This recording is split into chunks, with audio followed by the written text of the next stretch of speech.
Le Conseil général de Mayotte, partenaire des sports, vous présente K-Sport.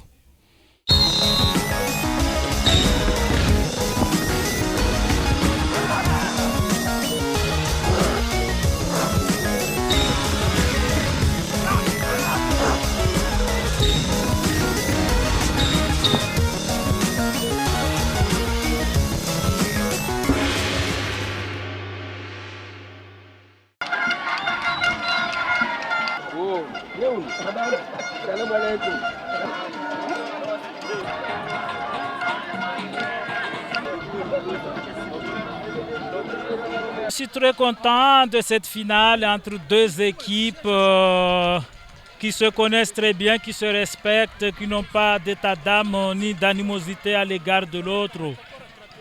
Donc je suis très content de cette finale, surtout que Vaïbé, pour la première fois, on joue la finale de Mayotte et à ma qualité d'élu du Conseil général de ce canton, je souhaitais apporter un soutien manifeste à l'égard de l'équipe de Vaïbé et je souhaite que cette équipe remporte cette finale.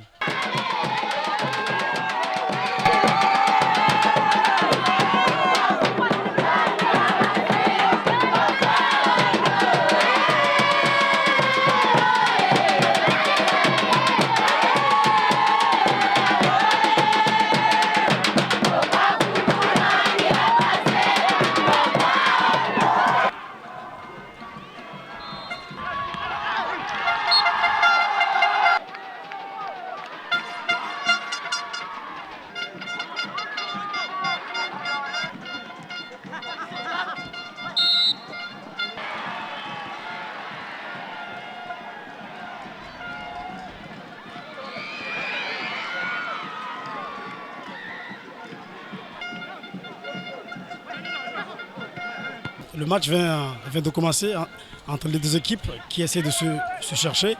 Le jeu se met en place petit à petit, mais on a droit sûrement à une belle finale. Non, je n'ai pas d'équipe favorite, mais moi, voilà, comme je suis un conditionneur de football, donc je suis venu là. Mais je sais que voilà, entre les deux équipes, il y a Vaïbé qui a fini sur le podium. Et Jumo de Mzozia qui est expérimenté dans ce genre de compétition, puisqu'ils ont été en finale plusieurs fois durant ces 2-3 dernières saisons. Et là, ils avaient rapporté la Coupe de Mayotte. Donc là, pour moi, ils sont là pour faire le doublé. Donc voilà, on verra bien. Mais Vaïbé n'a pas dit son dernier mot.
Foliata, rumba vantages, il se met ballon bazo et créé à gérer. Aïe, Virengaza. Boulengaza, on swing à ça. On se pierre, on se fait ma technique. Ringia full marité, story. Ringia public, singalia ou la pré, ça passe à casse. Ballon, je casse la tête, on arrête de brûler Singati.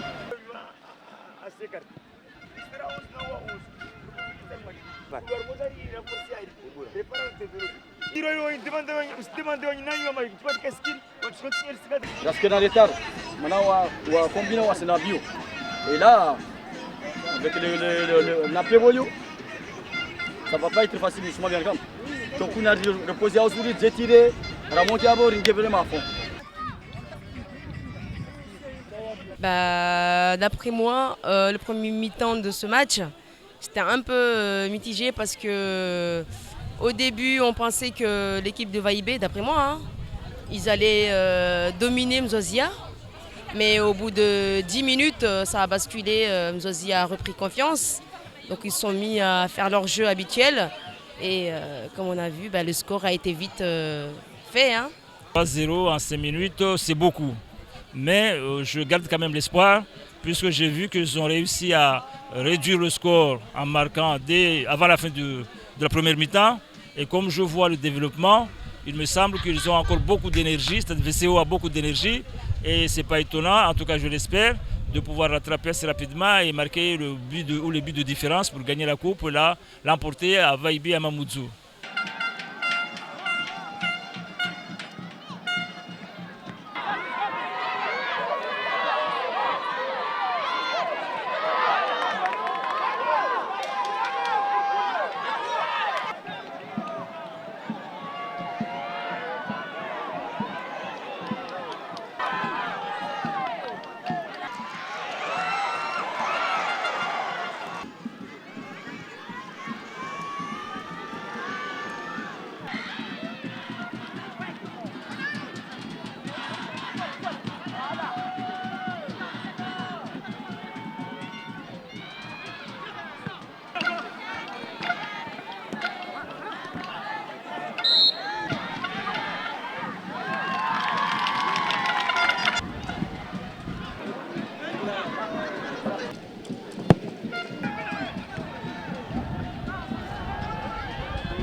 Qu'on arrive sur ce genre de compétition, nous avec le public on était piégés.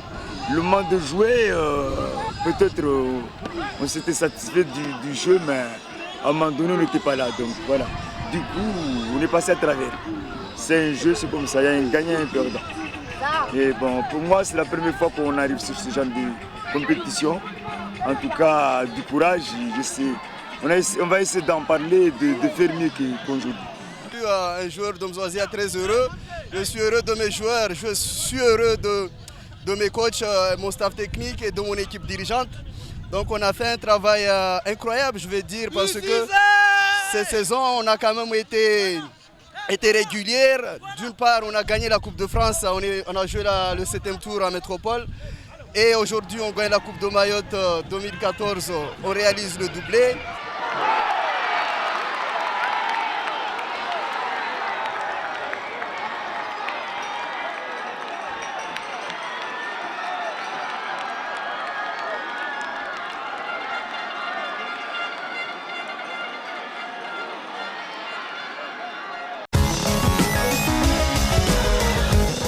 Bonsoir à tous.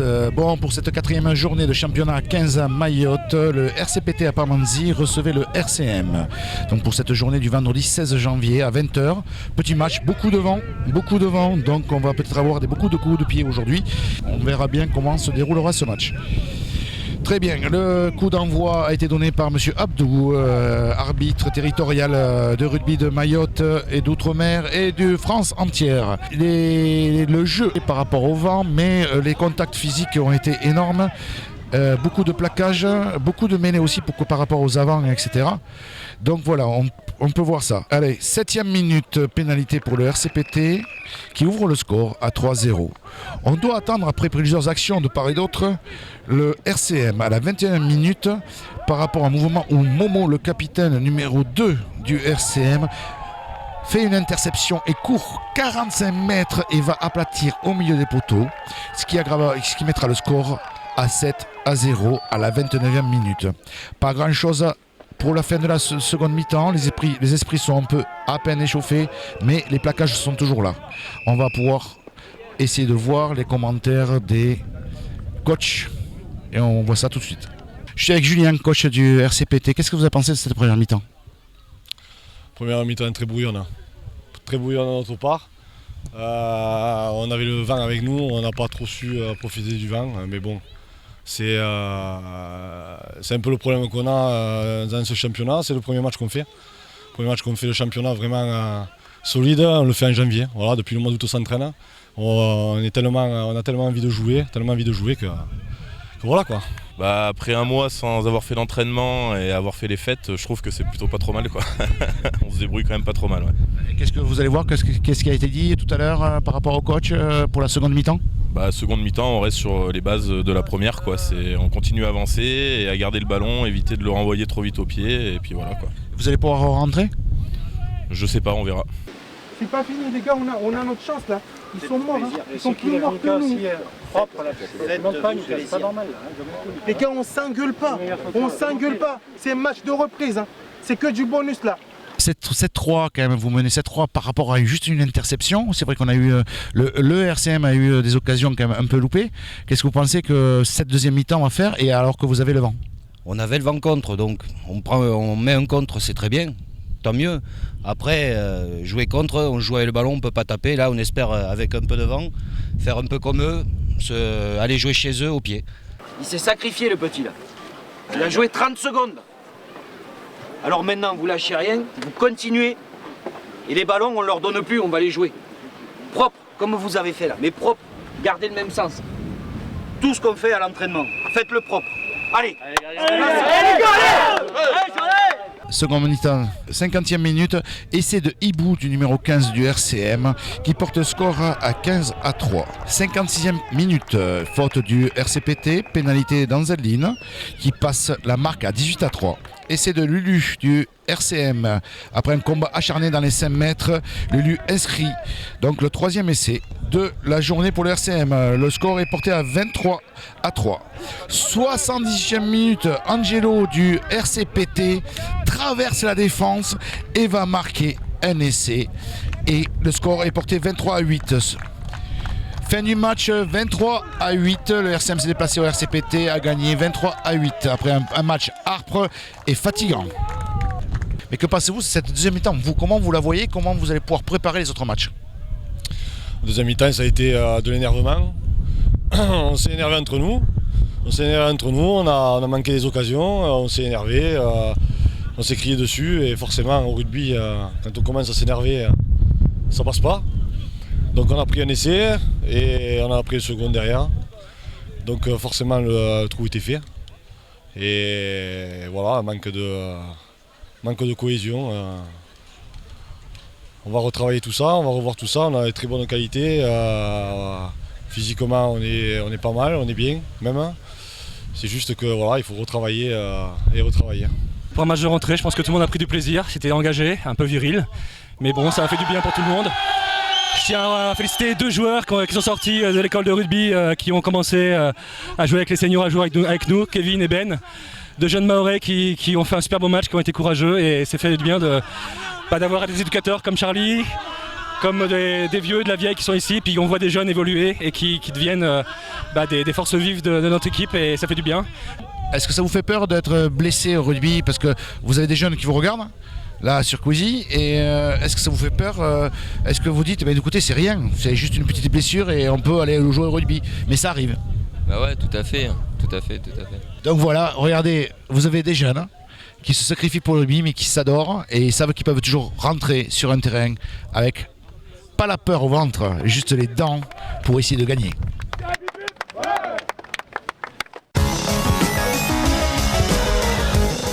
Ce soir, ceux qui se sentent, faites la séance, on leur donne les temps à faire, ceux qui sont fatigués, ça sera un footing, vous ferez 40-45 minutes, éventuellement quelques petites lignes droites en fin de footing. Et pour les autres, ceux qui veulent faire une séance mais qui ne se sentent pas de faire les 800, vous allez me faire des 30-30. Je suis double casquette dans ce club puisque je suis à la fois athlète et à la fois entraîneur, donc le groupe qui est derrière moi. C'est un rôle assez difficile parce qu'il est difficile de s'entraîner en même temps de regarder l'entraînement des autres. Donc voilà, j'essaie de jongler, de m'adapter. Et voilà, et sinon je suis là aussi pour vous parler de ma prochaine compétition qui aura lieu dans 8 jours maintenant puisque ça sera le vendredi 23 janvier. Je pars à Dubaï donc avec le président du club, nous partons ensemble. Pour faire alors il y aura 2 courses, il y a le marathon international et le 10 km international. Je vais participer moi-même au 10 km. À savoir que c'est une course très très prisée au niveau des primes, donc très très relevée. Il y a l'élite mondiale, il y a tous les meilleurs mondiaux sur cette course et que je donnerai du fil à retordre à mes concurrents directs. L'objectif premier c'était de répondre à l'invitation. En espérant pour Sébastien qu'il puisse réaliser un chrono sympa parce que les conditions à Dubaï c'est très plat, tout est plat, il n'y a pas de difficulté. Et puis aidé par une concurrence accrue. Et puis à mon niveau, il aurait pu y aller seul, mais j'ai pris le parti de l'accompagner puisque je vais être présenté à des managers et des agents d'athlètes. Et dans l'objectif de pouvoir prendre contact avec des gens pour les 10 km de Mamoudzou 2016, où j'espère d'année en année étoffer le plateau international et donc voilà, dans le but de faire venir des pointures internationales. J'ai pu me préparer un peu mieux, j'ai fait des bonnes séances. Ce soir je viens de faire ma dernière grosse séance d'entraînement. Maintenant ça va être des petits footings légers pour maintenir l'état de forme. Mais ce soir c'était vraiment la dernière grosse séance très très dure. Et puis Dubaï, on va voir. Je vais avant tout pour me faire plaisir. Parce que je sais que je ne pourrais pas aller lutter contre les meilleurs mondiaux, j'ai plus le niveau pour et j'ai plus l'âge, je viens d'avoir 43 ans, donc à 30 ans on est devant, à 43 ans on s'éloigne un peu des podiums.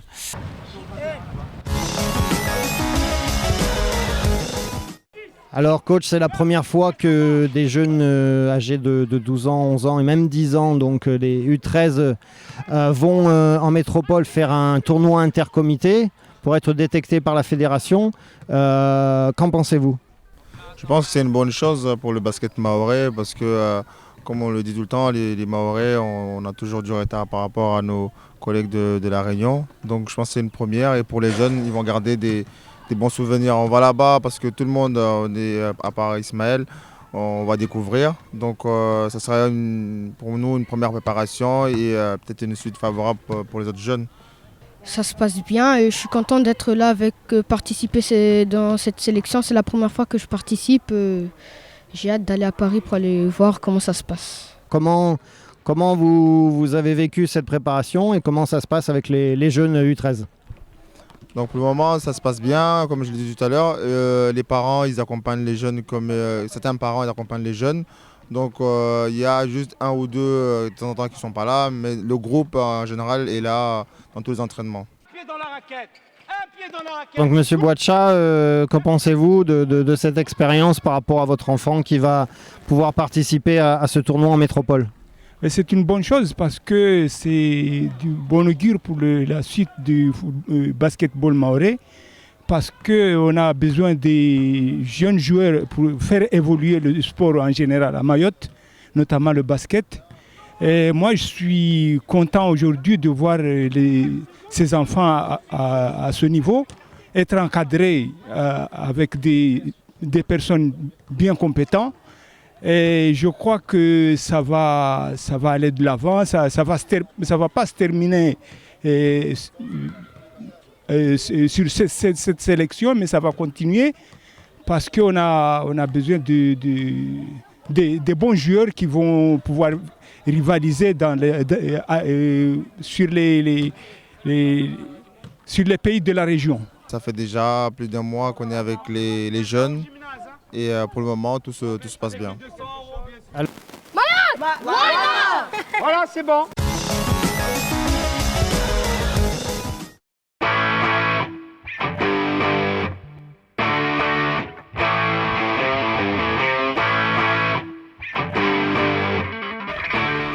Bonjour et bienvenue sur À mon insigne. Cette semaine, nous allons voir le thème de la maison. Attention, Valérie est une signante gauchère. Elle va nous montrer comment on signe maison. Et oui, parce qu'en fait, les deux mains représentent le toit. On le refait ensemble? Et comment tu signes garage? On le refait ensemble? Merci et à demain!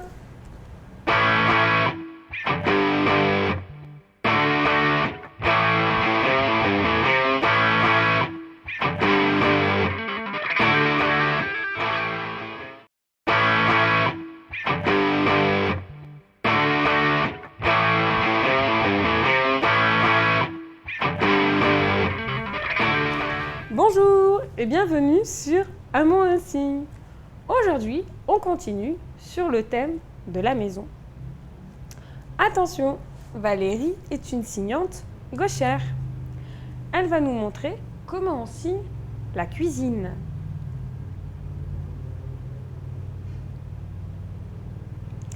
Donc en fait, elle signe la pièce et ensuite le signe cuisiner.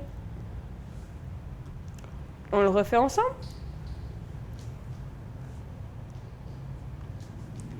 Et comment tu signes salon? On le refait ensemble?